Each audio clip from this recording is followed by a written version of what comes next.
అందరికీ శుభమధ్యాహ్నం. నా పేరు నిజత. నేను 8వ తరగతి చదువుతున్నాను. నేను ఇప్పుడు ఛందస్సు గురించి చెప్పబోతున్నాను. ఛందస్సు పద్యగేయ లక్షణాలు వివరించే శాస్త్రం ఛందస్సు. ఇది లయ ప్రధానంగా పరిగణింపబడుతుంది. అక్షరం పలికే సమయాన్ని ఆధారంగా చేసుకుని గురునవ్వులు నిర్ణయిస్తారు. ఒక మాత్ర కాలంలో ఉచ్చరింపబడే అక్షరం లఘువు, రెండు మాత్ర కాలంలో పలికేది లఘువును అనిచే గురువుని రుచి గుర్తిస్తారు.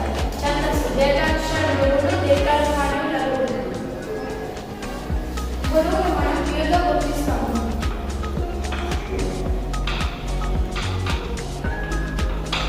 లఘువుని మనం కైతో గుర్తిస్తాము.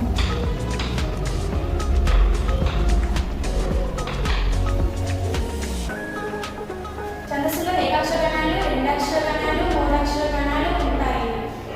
ఏకాక్షర గణాలు 2 గురువులు, లఘువులు. రెండాక్షర గణాలు 4 గలం, గగం, లలం, లగం.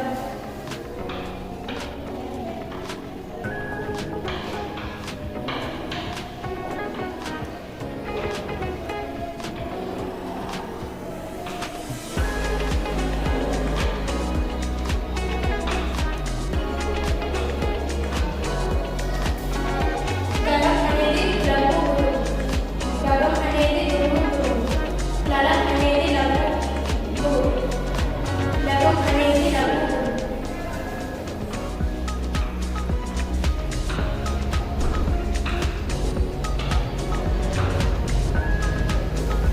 మూడాక్షర గణాలు యామ, తర్వాత పాయస.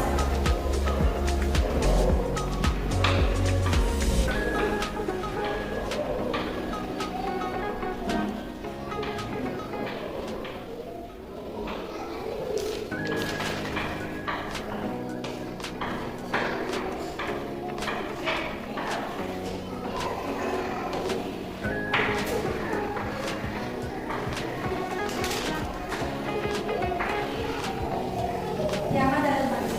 వ్యాకరణం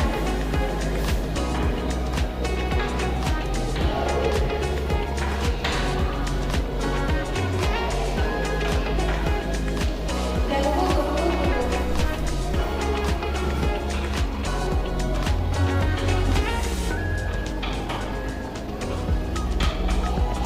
గురువు, గురువు, గురువు.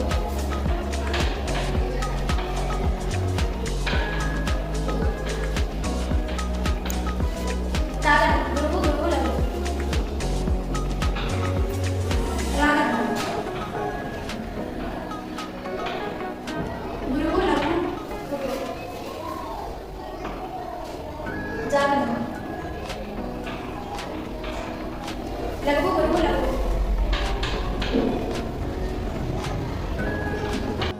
బాధం గురువు,